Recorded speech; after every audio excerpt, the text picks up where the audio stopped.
Hey there, it's Sarah from the No More Wasted Days podcast, and I'm coming at you today with a shorty episode, and I'm going to be talking about one of my favorite topics, mastering your mindset as a non-drinker. When you first quit drinking, one of the best things you can start to do is work on your mindset. You need to become someone who thinks about themselves as a non-drinker or somebody who's alcohol-free or a sober person. You need to change how you think about yourself. Now, this was really challenging for me in the beginning because I looked at myself as a drinker. I looked at myself as a drinking party girl. I had all these different phrases I would say to people that just made my mindset go to this place where I was a drinker. That's who I was. That was my personality. So all of a sudden, I had to shift that. And I didn't believe it in the beginning. I thought, no, I don't think this is me. I don't think this is going to stick, but I did it. And these are the items that I did to get me there. So I'm going to give you 3 things you can start doing today, and I'm going to tell you exactly how you can implement them in very consistent ways and also in sporadic ways where it just happens throughout your day. These were things that I started doing early on in my journey, and I just want to invite you to do the same because I do think that they were the key. They were the key to my success, and I'm always trying to think, what can I tell people to make their alcohol-free journey easier? I think that this is it. It's the mastering your mindset. So we're going to dive in, but before we do, I want to invite you to download my 10 free mantras from the link in my show notes. Today, we're going to talk about affirmation and mantras and how you can rewire your mindset by using these tools. But you can go grab 10 that I used early on in my alcohol-free journey by heading to the link in my show notes and just clicking that link, and you'll be directed to download, and those mantras will be delivered right to your email. And it even comes with a cool screensaver for your phone so you can look at those mantras every single time you open your phone. All right, let's dive into these techniques to rewire your mindset. All right, number 1 is gratitudes. Now, I know that every self-help guru out there talks about gratitudes, but do you know why they talk about it? It is because it works. When you are in a mindset where you're looking at things that you're grateful for, you're in what's called a mindset of abundance. And you're seeing all these amazing things coming to you. And guess what? That means that quitting drinking feels easier because you're in this place where it's just sunshine and rainbows and unicorns. And you're like, oh my gosh, this feels amazing. And it's because you're changing what you see. You can also be stuck in what's called a mindset of deprivation. That's a place that you don't want to be. And that can be a place that you're in when you're not practicing something like daily gratitudes. I was in a mindset of deprivation all the times that I tried to quit drinking and it didn't stick. All the times that I would take a break from drinking and then I would go back to it and be back in full force. It's because the full time I was looking at it as a deprivation. I was looking at it as, oh, this is so boring. Life without alcohol is very dull and I don't like it. And then I would just be waiting for the time limit I had set for myself to be over so I could go back to my drinking. And I'd be like, thank God, finally, I can drink again. I made it through my 21-day cleanse or my 30-day break or whatever I was doing at the time. That's why it didn't stick. That's why it didn't change for me because I was in that mindset of deprivation. Now, this time, when I went into it and I thought, I'm going to give this a go for 30 days, I started practicing gratitudes during those 30 days. And I was really consistent with it. And guess what? At the end of my 30 days, I wanted to keep going. I was like, being alcohol-free feels so good. I'm going to keep going for 60 days and then to 100 and then to a year. It is because I was in this mindset of abundance, and I got there by practicing daily gratitudes. So how do you practice daily gratitudes? Because I think a lot of times people just say, practice being grateful for things. And you're like, well, how? I'm going to tell you how. Every single day, I sit down at the same time and I write down 5 things that I'm grateful for from the day before. So I do this in my journal and I do it after I've meditated in the morning. And then I sit down and I think, what happened yesterday that was really good that I can write down in my gratitude journal? Now, sometimes I'm like, I can't think of anything because we're busy, right? We're all busy people. And I'll be like, I don't have anything that happened to me yesterday that I can even remember. But right when I write down something generic, like today I wrote down, I'm so grateful we have a big refrigerator.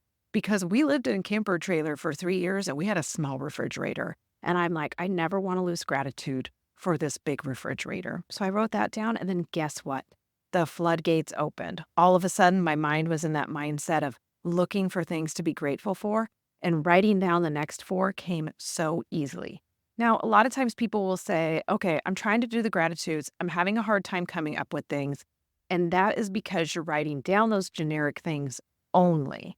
So what I want you to start doing is start being like, how can I be specific? So in the terms of like, okay, I'm grateful for my big refrigerator. I could have written down, I'm grateful for my big refrigerator. It has so much space in it. I never have to struggle when we get groceries trying to figure out where to put stuff, and I don't lose food as often that goes bad because I forgot it was even there. That could be really specific, right? But what I actually do is throughout the day, I'm like a gratitude detective. And I did this so much when I was brand new to my alcohol-free journey. I would go through each day looking for things to write down in my gratitude journal the next day. And when I would see the thing, I would tell myself, oh my gosh, you got to remember that. You can write it down in your gratitude journal the next day. That's what I would say in my brain. And because I was being a gratitude detective, I started seeing so many things. And that way, when I sat down the next day, when I was like, oh gosh, I can't think of anything, all of a sudden I'd be like, no, no, no. Think about the things that you were being a gratitude detective for yesterday.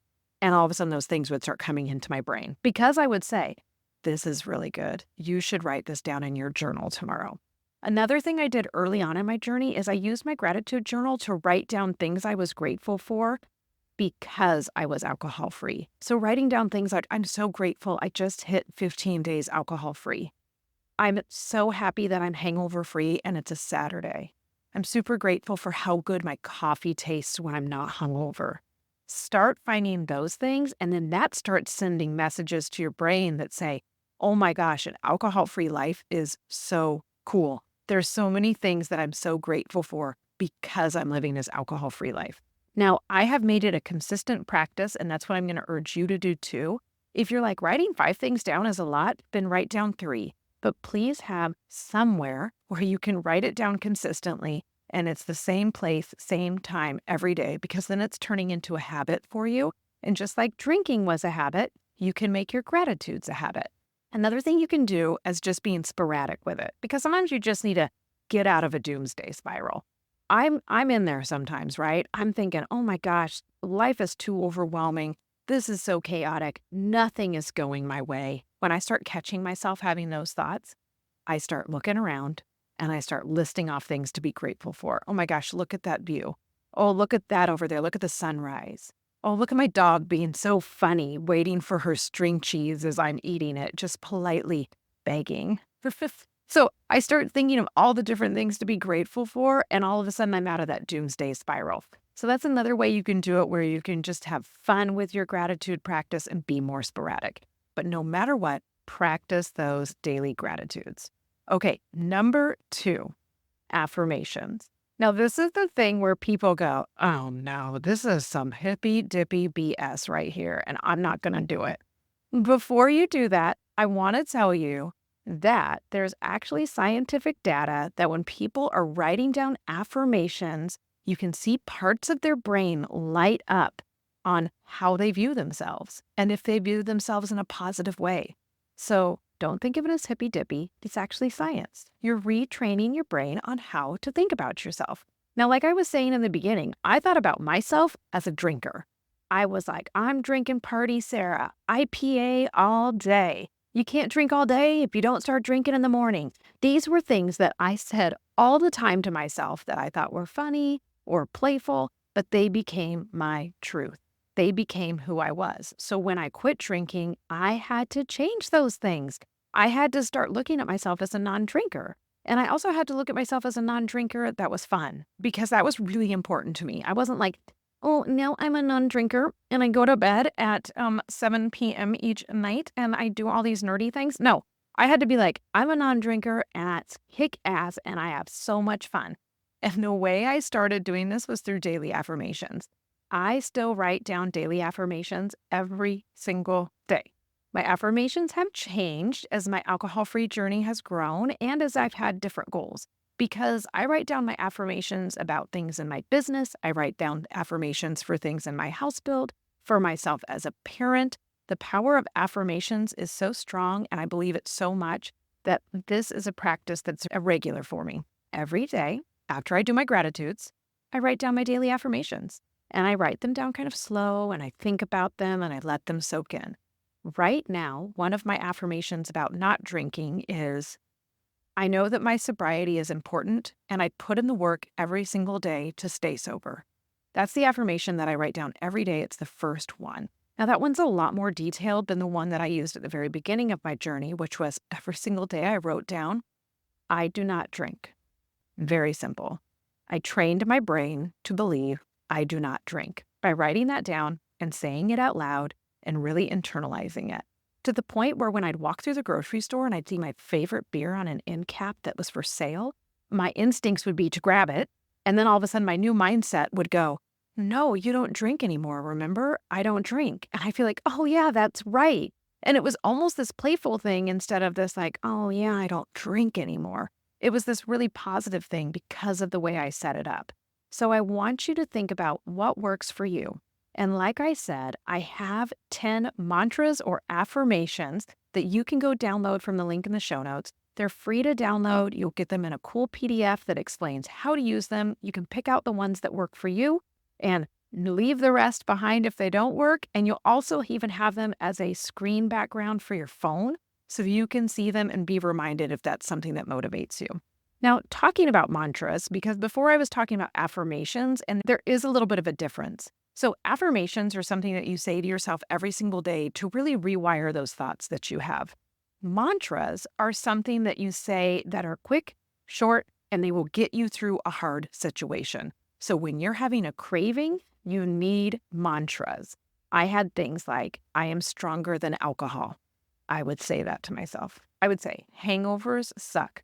Super short. I could repeat it over and over, and I would go, I don't want alcohol because I don't like the hangovers anymore. Those things helped me so much. And I know you're like, man, hangovers suck? That's pretty out there. But it's just like, that's what worked for me. So you might hear them and go, that's not going to work for me. But you can even look at my list then and say, okay, that one works, that one doesn't. I can modify it this way. The other thing I want you to know, and I mentioned this already, is that I use affirmations in all areas of my life. So right now, I have one about abundance, that there's an endless stream of abundance flowing to me and I am worthy to receive it. I have another one about how I see my body because I'm working a lot on how I see my body. I want to see it in a positive way, and it's something that I've always had a hard time seeing. So now I tell myself, I know my body is strong and beautiful, and it's worthy of my unconditional love. That's something that I say every day right now. I also tell myself a healthy lifestyle comes easily to me. I get in my steps, water, and I eat real food. That's something that works for me too, to just start making it second practice. Another thing I work on is my creativity. Being a content creator, I am constantly feeling like, what am I going to talk about next? Well, I have an affirmation for that. I write down, creativity is abundant and it comes easily to me. Having affirmations like this sets me up for success. It makes the thoughts that I repeat to myself every day be positive ones. It helps me talk to myself in a way that's loving and nurturing. And then I have those mantras that I can call on when I'm feeling like, oh my gosh, I really want to drink. One of those still is, drinking will not help this. It will only hurt this. Now, I'll be honest, I don't have cravings for alcohol very often anymore. And when they happen, they're like just a flash in the pan type thing. They are very quick. But as a lot of you know, I did quit smoking cannabis as well. That one is harder for me. And I quit smoking cigarettes years ago. And that one is harder for me. I still have moments where I'll smell somebody smoking cigarettes and I'll be like, I want that. And I have to be like, oh, silly, you don't smoke anymore. But if the craving was really intense, I would say things like, you're stronger than nicotine. You're stronger than cannabis, because that empowers me and it helps me get through those cravings, and it can help you too. All right, number 3. And this one was the most fun for me when I was brand new to my alcohol-free journey. And I actually did it more in the form of my gratitudes, but I'm going to challenge you to start doing it as part of your journaling practice. So I just told you to practice gratitudes in a journal, practice affirmations in a journal, And now I want you to start writing down one thing that happened to you each day because you chose not to drink. One amazing positive thing. I bet you're going to come up with so many because that's how I am when I do this. Whenever I do this with people who are going through my 30-day challenge, they start to say, oh my gosh, so many things are happening each day because I'm choosing not to drink. They may be little things in the beginning, or they may be kind of silly things in the beginning. For me, I started brushing my teeth every night when I quit drinking. That was something that I was not consistent with as a drinker because I would be drinking and I could care less about my oral hygiene and I just wanted to pass out and go to bed. So when I quit drinking, I started that practice. It's something that I never skip anymore. It's just second nature to me. Another thing might be like waking up without a hangover. I was able to wake up without a hangover today and be super present at my job. I was able to get through a presentation at my job that normally would have left me riddled with anxiety, but my anxiety is going down because I'm choosing not to drink. Writing down these positive things that happen to you each day because you're choosing not to drink is going to help you stay in that abundance mindset. And if you're writing them down when you are feeling like, I'm going to throw this whole thing in the bucket. I'm done with it. I don't need to be on this alcohol-free journey anymore. I bet I can go back to having one drink. When you start having those thoughts, you can go back to your journal and you can start reading all of the amazing things that happened because you chose not to drink. And you'll start going, oh my gosh, I can't go back. Look at this one that says, I was able to be present with my kids and I had more patience with them at dinner because I wasn't drinking my wine. Like that was something that started happening to me consistently. And I was like, oh, there was a time where our dog had to go to an emergency vet in the middle of the night. And I was so thankful that I wasn't drunk because I was able to make it happen. I was able to be present and get the job done and take care of my animal. There's been times where our electricity has gone out and we have to get the generator going in the middle of the night so our pellet stove will run and we have heat. I'm able to do it because I wasn't drinking. Those are all things that you can choose to be grateful for if they're happening to you because you chose not to drink. And then all of a sudden when you do think, I really want to have a drink. No, you don't. You'll go look at those things and you'll go, wow, this alcohol-free life thing, this is beautiful. This is amazing. And I'm not going to ruin it by choosing to have a drink because there's all this good stuff. So those are the 3 ways I really work on my mindset. I still do these things all the time. I'm 5 years and I think almost 6 months into my alcohol-free journey. I still practice my gratitudes. I still do daily affirmations, and one of them is still about being sober because it is so important to me. And then I still think to myself, what are positive things that happened to me today because I chose not to drink or I chose not to smoke weed? What are those things? And I can write them down and then I can go back and see and go, that's really cool. This sober life thing, it's for me. And it's going to rewire your mindset. And honestly, this is the stuff that makes it feel easy. This is the stuff when commenters say to me, you make it look so easy. It's because I'm doing this work behind the scenes. And guess what? This work is super fun to do. It's not hard. It's not like going to your job. It's like getting to sit down and write down gratitudes and affirmations. It's the best thing ever. And it makes this whole journey feel fun and easy. So I hope you try it out. And I hope this was super motivating for you. And like I said before, go get those mantras. People love them. A lot of people say they downloaded the mantras, they've got them downloaded on the screen of their phone, and they are the thing that catapulted their alcohol-free journey and started finally making it feel easy. I hope you enjoyed this episode, and be sure to give us a rating and subscribe to the podcast if you haven't already. And if you know someone who could use this information, share it. Take a screenshot, share this in your Instagram stories, and tag me and Heather. I always put our socials info in the show notes, so if you don't know where to find us, you can go check that out. All right, I'll be in your ear in the next episode.